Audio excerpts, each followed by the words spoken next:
Dear students, teachers, scholars from various colleges and from various parts of the country, a warm welcome to all of you. PG Department of English, Baithul Izza Arts and Science College, Narikkuni, Calicut, affiliated to the University of Calicut, has been arranging series of innovative talks on topics connected with the English language and literature. So these topics are to motivate the students studying in various UG and PG classes from various colleges. Today we have with us an eminent personality, Mrs. Labeeba, Assistant Professor, Government College, Kondoti, Malappuram, and she is presenting before us a topic, Process of Poetic Creation, T.S. Eliot versus William Wordsworth. Labeeba was a scholar from Farooq College, Calicut, and she has completed her PG from Farooq College Autonomous, Calicut. She has published a number of papers and attended a number of seminars. I invite Labeeba to present her paper. Thank you. Hello, my dear students. My name is Labeeba, an assistant professor in Government College, Kondoti. Today we will explore some of the major critical evaluations of two famous writers from two various periods of time. Okay, we'll take a look at their differences and common viewpoints. So these two essays come as part of your criticism paper in post-graduation. So here I would like to talk about the process of poetic creation, William Wordsworth versus T.S. Eliot. So the process of poetic creation is a deeply personal one, and there is no right way to do it. Okay, there is no one right way to do it. However, there are some key differences between the approaches of two of the most famous poets in history, or you can call them, they are major critical theorists as well, T.S. Eliot and William Wordsworth. Elliot believed that the poet must actively engage with the world and draw on a wide range of influences in order to create something new and fresh. For him, the process of poetic creation was one of constant revision and reworking in order to get closer and closer to the essence of what he was trying to say. Wordsworth, on the other hand, believed that the poet should look inward and draw on their personal experiences and emotions in order to create poetry that was deeply meaningful and personal. He believed that the first draft of a poem was often the best, and that revision could often lead to a loss of the original spark of inspiration. So here T.S. Eliot believed that the poet must create an objective correlative in order to express the complex emotions of modern life. An objective correlative is a concrete object or image that represents an emotion. For example, Elliot believed that the image of a nightingale represented the feeling of melancholy. In contrast, Wordsworth believed that poets should express their emotions directly and that poems should be based on personal experience. Elliot says poets' emotions and passions must be depersonalized. He must be as impersonal and objective as a scientist. In the essay, Tradition and Individual Talent, it is the duty of the artist to ensure that his or her emotions and passions are depersonalized in order to maintain objectivity. This allows the artist to be as impartial and objective as a scientist, which is essential in order to create great art. Some people argue that it is impossible for the artist to be completely objective and that emotion and passion are necessary ingredients for creativity.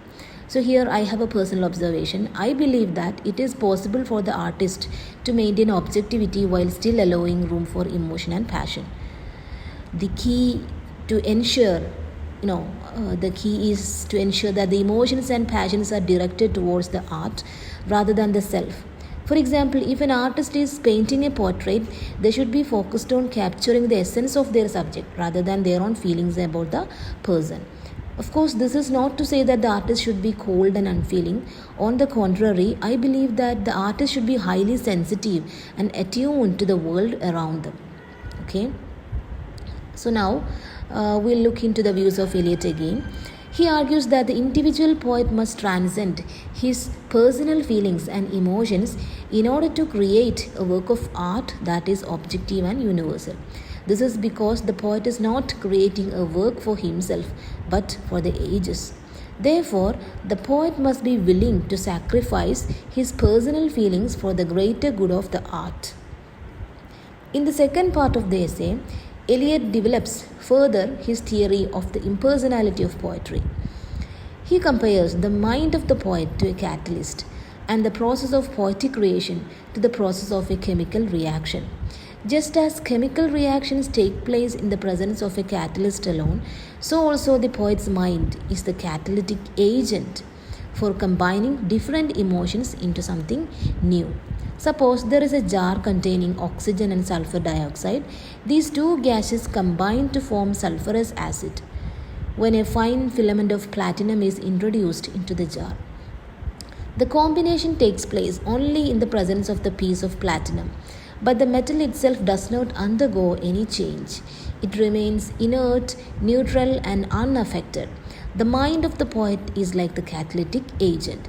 It is necessary for new combinations of emotions and experiences to take place, but it itself does not undergo any change during the process of poetic combination. The mind of the poet is constantly forming emotions and experiences into new wholes, but the new combination does not contain even a trace of the poet's mind, just as the newly formed sulfurous acid does not contain any trace of platinum. So, for Elliot, the man suffers and the man creates are different. The personality of the poet does not find expression in his poetry. It acts like a catalytic agent in the process of poetic creation or poetic composition. There is a lot of truth in what Elliot is saying, in fact. The mind is a powerful tool that can take our experiences and turn them into something new. The poet's personality is not necessarily expressed in their poetry, but it can act as a catalyst for the poetic process.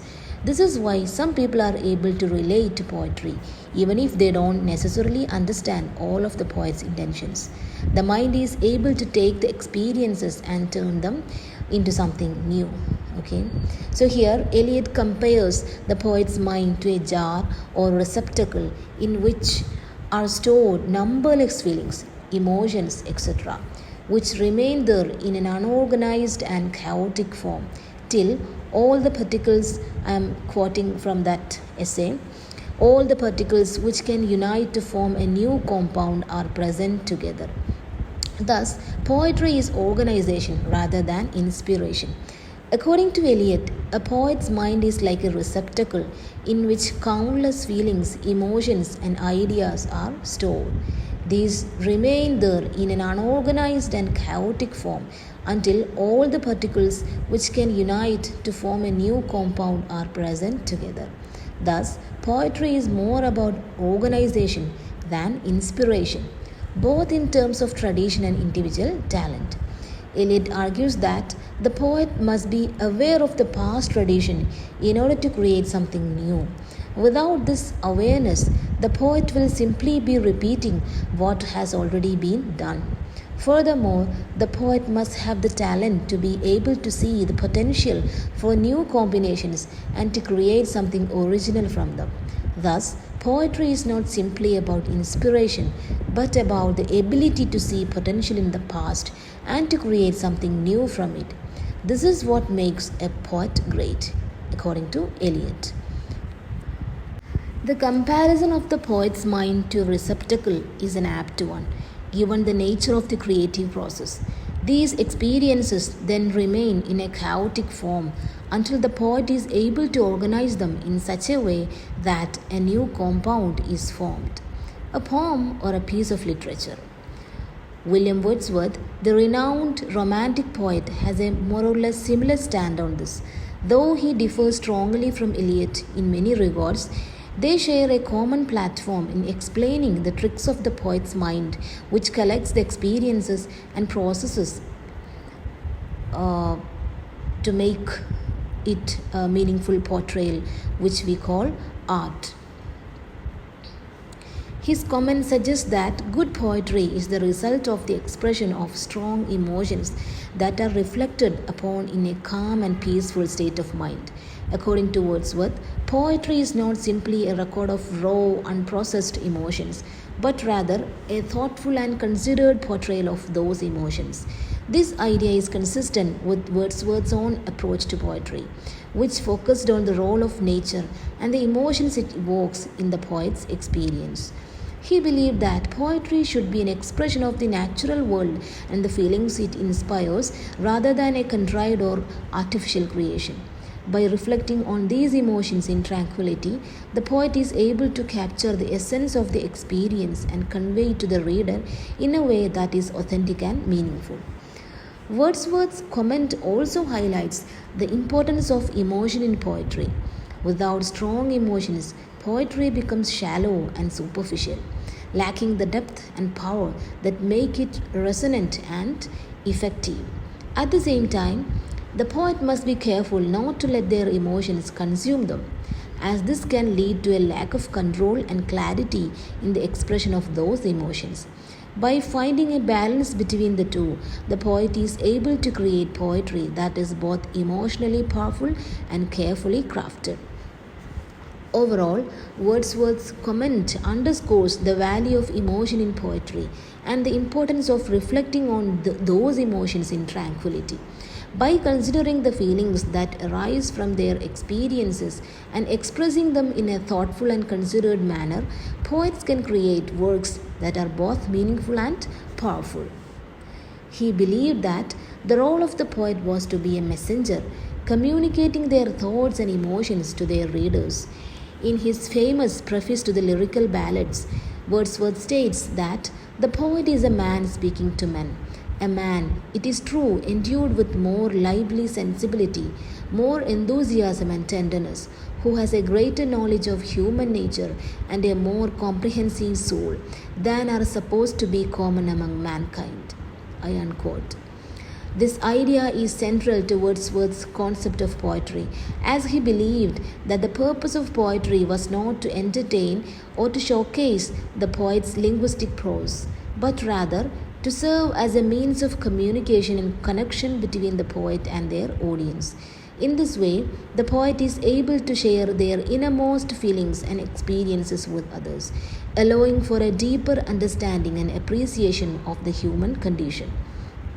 Furthermore, Wordsworth argued that the language used in poetry should be simple and straightforward, as he believed that the use of complex language and literary devices could distance the poet from their audience. He believed that the role of the poet was to speak to the common man, and that the use of accessible language was essential in achieving this goal. In conclusion, Wordsworth believed that the poet was a man speaking to men, with the primary purpose of expressing their thoughts and emotions to their readers. He saw poetry as a means of communication and connection, and argued that the language used in poetry should be simple and accessible in order to effectively convey the poet's message to their audience. Finally, we reached the conclusion that the concept of poetic creation upheld by T.S. Eliot and William Wordsworth can be seen as a reflection of their respective literary movements and personal beliefs. Elliot, the modernist poet, believed in the concept of objective correlative, which suggests that a work of art should evoke emotions in the reader through a series of objective events and experiences, rather than relying on the poet's personal emotions or subjective experiences. In contrast, Wordsworth, our romantic poet, believed in the importance of personal experience and emotions in poetic creation. He believed that the poet's own experiences and emotions were essential to the creation of a meaningful and authentic work of art. So here we understand that both Elliot and Wordsworth's concept of poetic creation are rooted in their respective literary movements and personal beliefs, and each has had a significant impact on the development of modern poetry. However, their approaches to poetic creation differ in their emphasis on objectivity versus subjectivity, and their belief in the role of the poet's personal experience and emotion in the creation of a work of art. So, both the poets have their own unique style of poetic creation. Hope I have elaborated on these concepts for your good understanding. Thank you for listening. Have a great day.